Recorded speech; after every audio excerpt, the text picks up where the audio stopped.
JJ 팝콘 톡.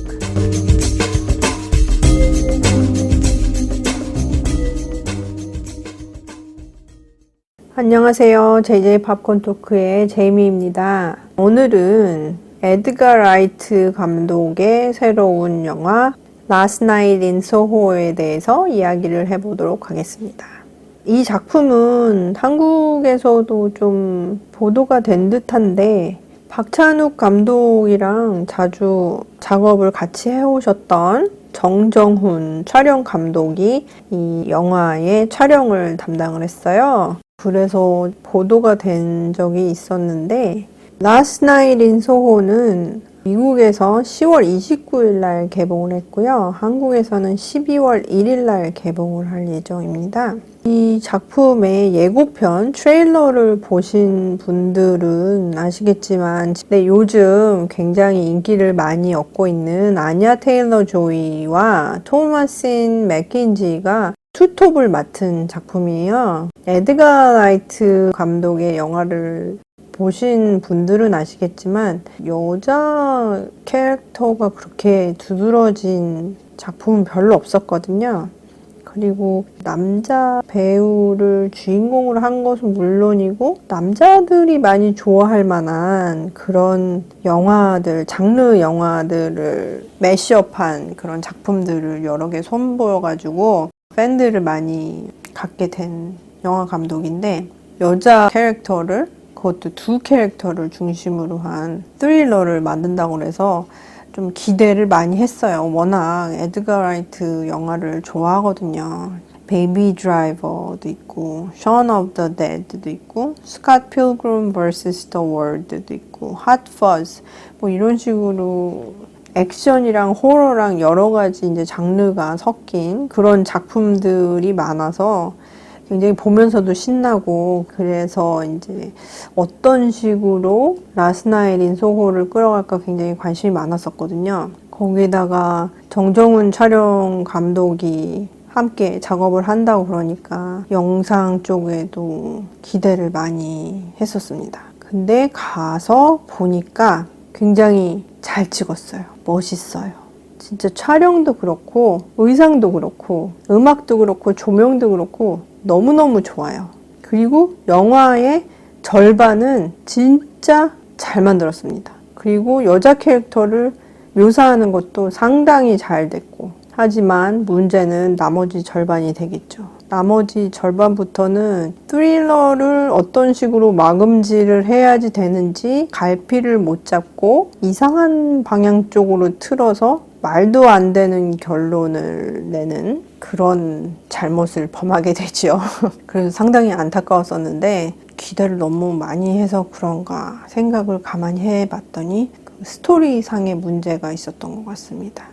이번 작품은 에드가 라이트가 혼자 쓴 게 아니고 크리스티 윌슨 케언스라는 작가와 같이 공동 작업을 했거든요. 이 사람은 2019년에 개봉했던 1917 그리고 2014년부터 2016년까지 방송이 됐던 페니 드레드풀을 쓴 작가인데 둘이 작업을 했기 때문에 상당히 여성 캐릭터에 대한 묘사는 좋았던 것 같아요. 하지만 후반부에 가서 호러 스릴러적인 요소는 요즘 시대에는 맞지 않는 그런 결말로 끝이 난 것 같아서 아쉬움이 상당히 큰 작품이 되겠습니다. 하지만 이 절반만 보더라도 이 영화는 상당히 잘 만든 작품이고 시각적인 면에서는 엄청난 작품이라고 생각을 하거든요. 그래서 후반부의 이야기는 기대를 안 하시는 게 좋을 것 같지만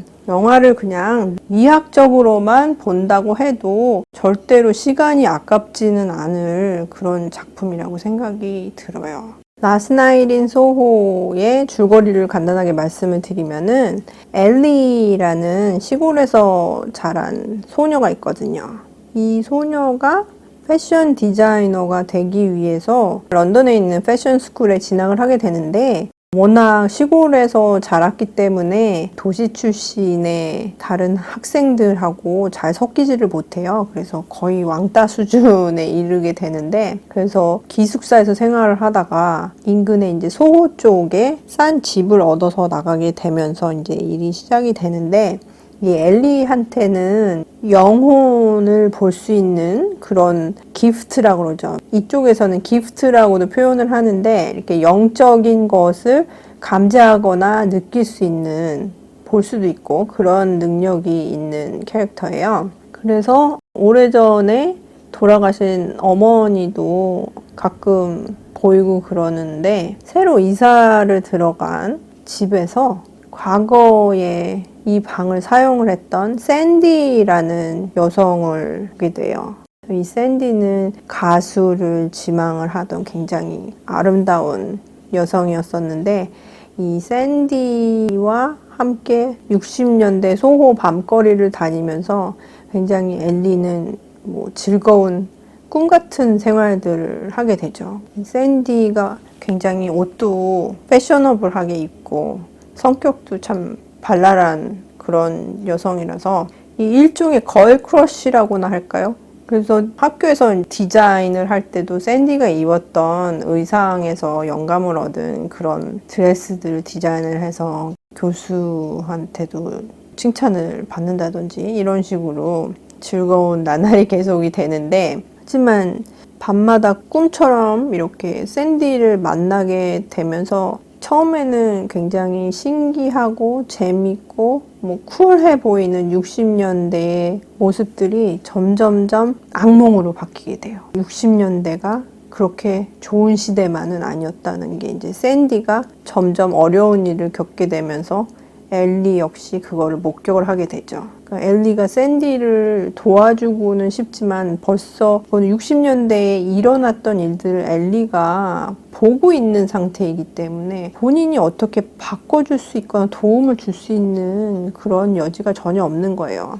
그래서 상황이 점점 안 좋아지게 되고, 결국에는 샌디한테 일어나는 어떤 일을 목격을 하게 되면서 엘리의 정신적인 상태가 점점 불안정하게 변하면서 개인적인 생활에도 큰 지장을 받게 되는 상태에 이르게 됩니다. 그러면서 영화가 후반부로 치닫으면서 반전이 2번 정도 나오거든요, 후반부에. 근데 이런 식의 반전이 이렇게 자연스럽게 느껴지는 게 아니고 일부러 특별하게 영화를 만들기 위한 기교처럼 보이기 때문에 그런 면에서 후반부가 잘못되지 않았나 하는 생각이 들어요. 전반부에서는 60년대의 런던을 묘사하면서 동시에 현대 시대에 있는 엘리가 샌디의 영향으로 점점 바뀌어가는 그런 모습을 병행적으로 보여주면서 상당히 재미를 더해주거든요. 그런 면에서는 묘사가 잘 됐다고 생각을 하는데, 그 끝부분이 정말 너무 아쉬워요. 이 영화는 진짜 엄청나게 잘 될 수 있는 그런 작품이었다고 생각을 하거든요. 그런데 이 끝맺음을 잘 못하는 것은 누구에나 가끔은 있는 그런 일이 아닌가 생각이 듭니다. 그리고 특히 에드가 라이트는 이 작품을 만들면서 영감을 받은 과거 작품들이 있다고 그래요. 특히 엘리 역할을 맡은 토마신 맥켄지한테는 한 50편 정도 되는 영화를 촬영 전에 먼저 봤으면 좋겠다 이러면서 리스트를 보내기도 했대요. 그 중에 몇 개를 말씀을 드리면은 1964년에 발표됐던 피와 검은 레이스, Blood and Black Lace, 1965년작 반항, 영어 제목으로는 Repulsion, 그리고 73년도 작품인 지금 보면 안 돼, Don't Look Now, 그리고 68년도 작품 악마의 씨, Rosemary's Baby, 그리고 73년도 작품 피의 극장, Theater of Blood, 이런 작품이 있는데, 이 중에서 서스피리아라는 영화는 본인이 너무 무서워가지고 결국 못 봤다고 그러더라고요. 보면은 지알로적인 성향도 많이 참조를 한 것 같고, 예를 든 작품들이 굉장히 잘 된 작품이잖아요. 이 작품은 그 작품들로부터 영향을 받은 것은 확실하지만 이것을 이제 현대화 작업을 하는 데에 좀 문제가 있지 않았나 생각이 들어요. 일단 이 작품을 보면서 제가 인상 깊었던 그런 부분들은 여기서 이제 조연으로 출연하는 배우들 중에서 엘리가 새를 들어서 사는 그 건물의 주인이 있는데 미스 콜린스라고 할머니인데 이 배우가 다이애나 리그예요. 이제 왕자의 게임에서도 유명하지만 예전에 The Avengers라는 TV 시리즈로도 훨씬 더 유명했고 그리고 007 시리즈에서 007과 여왕 69년도 작품이죠. On Her Majesty's Secret Service. 여기에서도 이제 본드걸로 출연을 했었고 그렇게 유명하신 분이 여기에 출연을 하셨는데 이 작품이 유작이었다고 합니다. 작년 9월 달에 돌아가셨다고 그래요. 그래서 이 영화 시작할 때 보면은 이 다이애나 리그한테 이제 추모를 하는 그런 문구가 이제 잠깐 등장을 하기도 합니다. 미스 콜린스 역할을 한 다이애나 리그를 캐스팅한 것도 굉장히 마음에 들었었고 그리고 극 중에서는 캐릭터 이름이 안 나오고 흰머리의 신사라고만 이제 묘사가 된 그런 캐릭터가 있는데 이거로는 이제 테렌스 스탬프가 등장을 해요. 테렌스 스탬프도 굉장히 유명한 배우죠. Adventures of Priscilla, Queen of the Desert라는 작품에서 이제 94년에 나왔었고요. 그리고 라임이라는 작품, 99년도 작품, 그리고 슈퍼맨에서도 나왔었고 78년도 작품에서요. 더 콜렉터라는 작품이 있거든요. 65년도 작품인데 여기에서도 상당히 좋은 연기를 선보였던 배우인데 거장이라고 할 수 있는 이 다이애나 리그하고 테렌스 스탬프가 조연으로 등장함으로써 굉장히 이 작품을 딱 잡아주는 그런 중심적인 역할을 해줘요. 그래서 그런 점에서 상당히 마음에 들었습니다. 이렇게 특히 이 작품에서는 이제 60년대 문화를 많이 다루기 때문에 60년대에 가장 쿨했던 그런 상징적인 배우들을 이런 식으로 캐스팅했다는 점에서 상당히 마음에 들었었고 그리고 여기서도 에드가 라이트 하면은 사운드트랙을 굉장히 잘 고르는 감독으로도 유명하잖아요. 그래서 이 사운드트랙은 뭐 이 영화하고 잘 맞아떨어지는 그런 음악들이 등장을 합니다. 그래서 얘기를 들어보니까 나중에 무슨 LP판으로 2장짜리 앨범으로 발매를 한다는 그런 얘기가 있는데 기회가 되면 꼭 사고 싶다는 그런 생각도 드네요. 그리고 아까 말씀드렸다시피 정정훈 감독께서는 이 작품에서 너무 아름답게 화면들을 꽉꽉 채워주셨어요. 그래서 영화가 이 후반부가 상당히 문제점이 있는데도 불구하고 전체적으로 좋은 감정을 느낄 수 있게 만들어줬던 게 이 영상 때문이지 않았나 그런 생각이 들 정도였습니다. 그리고 엘리가 샌디의 과거를 직접 본인이 경험하는 듯한 모습으로 보여주는 것이기 때문에 엘리와 샌디가 동시에 등장을 하는 장면들이 많아요. 그런데 뭐 한 인물은 거울 속에 있고 뭐 다른 한 인물은 현실 세계에 있고 뭐 이런 식으로 보일 때도 있고 또 춤을 추는 장면에서는 이 캐릭터가 샌디에서 엘리로 이렇게 바뀌고 그러는 장면들이 나오는데 이런 연출들을 너무 잘했어요. 이렇게 특수 효과를 사용을 하지 않고 굉장히 아이디어를 잘 내서 진짜 거울을 사용할 때도 있고 거울을 사용하지 않을 때도 있고 뭐 카메라를 돌리는 트릭을 쓰면서 계속 다른 캐릭터가 뛰어가서 바톤 터치하듯이 이렇게 춤을 추는 장면에서 그런 식으로 촬영을 했다고 그래요. 그래서 아이디어도 굉장히 참신했고 효과적인 촬영 방법이 아니었나 그런 생각이 듭니다. 그리고 주연을 맡은 토머스 맥킨지하고 아냐 테일러 조이는 상당히 연기력이 뒷받침되는 그런 여배우들이거든요. 그리고 여러 작품들을 통해서 벌써 주목을 받고 있는 여배우들이기 때문에 이 두 배우가 같이 출연을 해서 이렇게 연기를 할 수 있는 기회가 생겼다는 것만으로도 좋은 작품이 아니었나 그런 생각도 들고요. 특히 토머스 맥킨지 경우에는 아름다운 샌디를 보면서 관심을 갖기 시작하다 이것이 이제 집착에까지 가고 막 이러는 감정선을 굉장히 잘 표현을 했어요. 그래서 그런 면에서 좋은 연기를 보여줬다고 생각이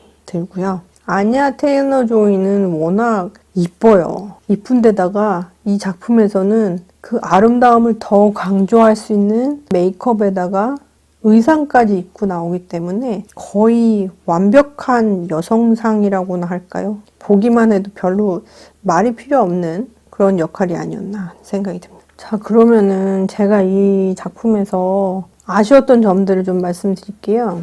이 작품에서 엘리를 도와주는 남자 캐릭터가 있거든요. 같이 패션 스쿨에 다니는 학생 캐릭터인데 이 캐릭터는 거의 80년대 영화에서나 볼만한 단순한 캐릭터예요. 그런데 이 캐릭터를 흑인 배우로 캐스팅을 했어요. 그래서 더 마음에 걸리더라고요. 여주인공이 필요할 때마다 등장을 해요. 그러니까 본인 의지도 없어 보이고 필요한 것도 없는 사람처럼 보이고 그리고 개인적인 인생이 없는 것 같이 보여요. 그리고 잠깐 자신 캐릭터에 대한 이야기가 나오는 듯 했으나 여주인공이 거기에서 이제 흐름을 딱 끊어버리는 거죠. 그래서 이 캐릭터에 대해서는 도저히 뭐 더 이상 알 방법이 없었습니다. 등장은 많이 하는데 도대체 뭘 원하고 왜 이렇게 여주인공한테 열심히 잘해주는지 납득이 안 간단 말이죠. 굉장히 헌신적이긴 한데 이유를 몰라. 그냥 그러니까 이야기의 진행을 위해서 도구처럼 쓰여진 그런 캐릭터예요. 그렇게 하지 않아도 됐을 텐데 왜 이렇게 캐릭터를 낭비를 했나 하는 생각이 들었습니다. 그리고 에드가 라이트의 작품은 이제 장르를 많이 섞어서 성공적인 작품들을 만들었다고 말씀을 드렸었잖아요. 호러나 코미디를 섞기도 하고 뭐 판타지와 액션을 섞는 것도 있고 이런 식으로 성공을 거둔 적이 있었는데 이 작품에서는 지알로 호러물에다가 리벤지 판타지를 섞은 듯 하기도 하고 몇 년 전부터 계속되어 오고 있는 미투 무브먼트를 넣은 것 같기도 하고 여러 가지를 많이 섞어 놓은 것 같아요. 근데 제대로 얘기하고 싶은 게 뭔지는 잘 모르겠는 거지. 포인트를 찾기가 조금 힘들어요. 너무 많은 것을 섞어 놓은 듯한 그런 느낌이 듭니다. 그리고 지나치게 반복적인 이미지가 많이 나와요. 한 예로 엘리가 샌디가 겪었던 악몽 같은 일들을 직접 목격을 하는 장면들이 있는데 샌디가 일하게 된 나이트클럽의 백스테이지에서 여성들이 어떤 식으로 힘든 생활을 했었는지 보여주는 장면들이 있어요. 그 클럽을 도망치려고 뛰어다니는 엘리가 이제 방마다 다른 여성들이 안 좋은 일을 하고 있는 장면들을 계속 보여주거든요.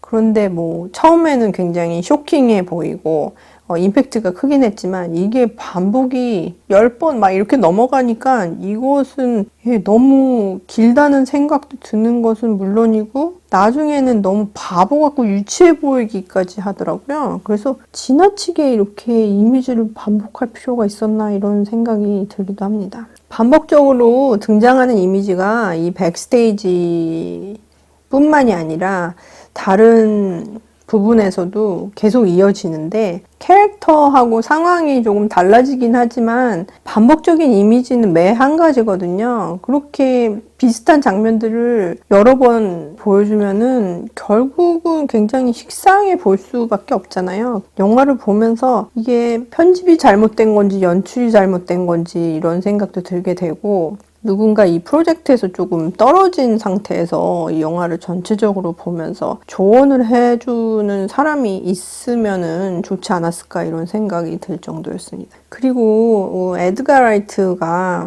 여성이 주인공을 맡은 이 프로젝트를 연출을 할 만한 감독이었나 하는 생각이 좀 들어요. 전반부는 상당히 좋았지만 후반부는 상당히 실망스러웠다고 말씀을 드렸잖아요. 그래서 전반부에서 세심하게 여성들이라면 느낄 만한 그런 공포스러운 순간들이 있는데 그런 거를 잘 묘사를 했어요. 그래서 그런 면에서는 상당히 좋았었는데 이 후반부에 가서는 에드가 라이트가 아니라 다른 감독이 이 작품을 연출을 했으면은 좀 더 나은 영화가 되지 않았을까 하는 생각이 들었어요. 아무래도 에드가 라이트는 아직까지는 여성 캐릭터를 그렇게 완전하게 그리기는 좀 모자란 면이 있는 감독이 아닌가 하는 생각이 듭니다. 그 후반부에 제가 많이 실망을 했다고 말씀을 드렸는데 그 중에서는 또 큰 이유가 전반부가 너무 좋다 보니까 거기서 이미 등장하는 캐릭터에 대해서 충분히 설명이 됐었거든요. 그래서 후반부에서는 이야기를 좀 더 심도 깊게 끌어갔으면 하는 바람이 있었는데 이 전반부에서 얘기했던 캐릭터 설명을 다시 후반부에서 계속 반복을 하는 거예요. 그거는 시간 낭비죠. 그러니까 이야기적인 진행도 안 되고 도대체 왜 그런 식으로 자기 작품을 본인이 깎아내리는지 거기에 대해서 의문이 생기더라고요. 그리고 엘리 역할을 맡은 토마신 맥켄지가 굉장히 연기를 잘하는 배우라고 말씀을 드렸잖아요. 그리고 이 작품에서도 전반부에서의 연기는 상당히 좋습니다. 배우를 제가 이제 눈여겨보기 시작했던 게 2018년에 소개가 됐던 Leave No Trace라는 영화가 있어요. 아마 제가 기억하기로는 이 영화를 제가 그의 탑10 영화로 꼽았던 것 같은데 거기에서 진짜 연기를 너무 잘했거든요. 그리고 이후에는 뭐 2019년에 조조 래빗에도 나오고 상당히 잘 풀리고 있는 그런 배우인데 원래는 또 뉴질랜드 출신이래요. 저는 몰랐었는데 여기 라스트 나잇 인 소호에서 영국 액센트를 너무 잘 하는 거예요. 아니아 테일러 조이처럼 영국 출신 배우인가 보다 이렇게 생각을 했었는데 또 인터뷰할 때 보니까 액센트가 다른 거예요. 그래서 찾아봤더니 뉴질랜드 출신이라고 그러더라고요. 그런 면에서도 진짜 완벽하게 습득을 하고 연기를 한 것에 대해서 굉장히 크게 사는데 문제는 후반부에서 샌디 캐릭터한테 생긴 이제 안 좋은 일을 목격하면서 그 이후에 계속 악몽 같은 이미지 때문에 고생을 하는 그런 캐릭터로 바뀌게 되거든요. 근데 이런 장면들을 연기를 할 때 지나치게 연약한 모습으로 표현이 된다고나 할까요? 그리고 그런 모습들이 너무 1차원적으로만 표현이 됐어요. 눈을 굉장히 크게 뜨고 놀래고 무서워하는 표정으로 도망을 다니는 식의 연기가 대부분이었거든요. 후반부에는. 그러니까 말하자면은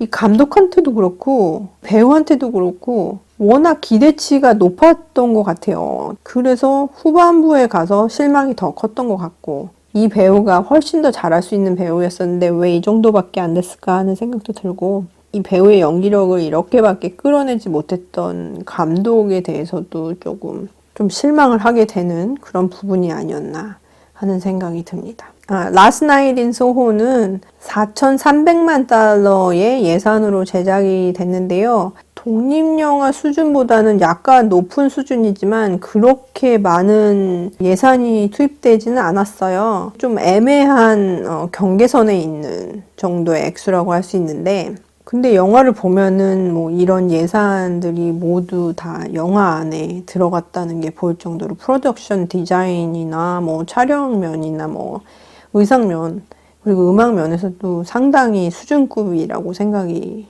됩니다.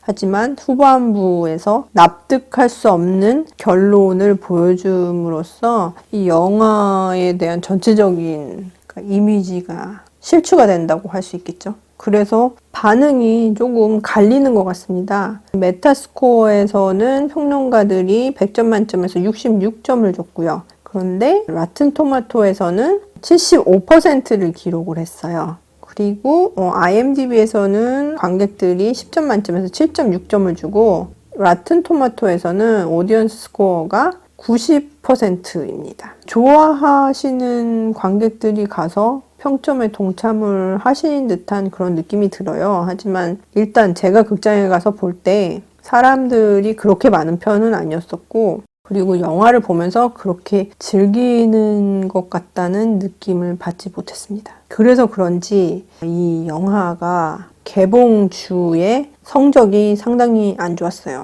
미국 내에서는 410만 달러를 박스오피스로 기록을 했고, 그리고 미국을 제외한 해외에서는 220만 달러 정도를 기록했거든요. 그래서 세계적인 박스오피스 결과를 보면은 640만 달러를 벌어들이는 것에 그쳤습니다. 근데 제가 이 영화의 예산이 4,300만 달러라고 그랬잖아요. 그런 거를 고려해 보면은 아직 해외에서 개봉을 안 한 곳들이 많긴 하지만 거의 실패를 한 작품이라고 봐야지 되겠죠. 이거는 성적이 나빠도 정말 안 좋은 상태입니다. 거의 흥행에 참패를 한 작품이라고 볼 수 있겠습니다. 정말 아쉬워요. 정말 괜찮은 영화가 될 수 있었는데 왜 내가 돈 들여서 만든 영화도 아닌데 진짜 안타깝습니다.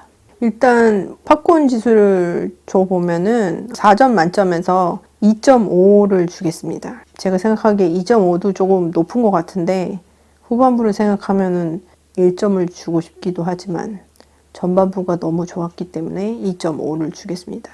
그리고 특히 패션 쪽에 관심이 많으시거나 아니면은 영화 촬영에 관심이 있으신 분들은 이 작품을 꼭 좀 보셨으면 좋겠어요. 이렇게 세심한 부분까지 신경을 많이 쓴 작품이라서 프로덕션 디자인이나 이제 촬영 면에서도 상당하고 의상도 진짜 멋있거든요. 볼거리가 상당히 많기. 그리고 음악도 60년대 음악이 익숙하지 않으신 분들이 보더라도 상당히 좋은 음악들을 많이 넣었기 때문에 전체적으로 볼만한 영화인 것 같기는 합니다. 그리고 진짜 정정훈 촬영 감독 진짜 잘 찍으셨어요, 이 작품. 연출은 치지 않더라도 이 영상 쪽으로만 보면은 진짜 잘 만든 작품입니다, 이 작품은. 자, 그러면은 오랜 시간 동안 들어주셔서 감사하고요. 다음 에피소드에도 더 좋은 작품 가지고 찾아뵙도록 하겠습니다. 즐거운 하루 되세요. 감사합니다.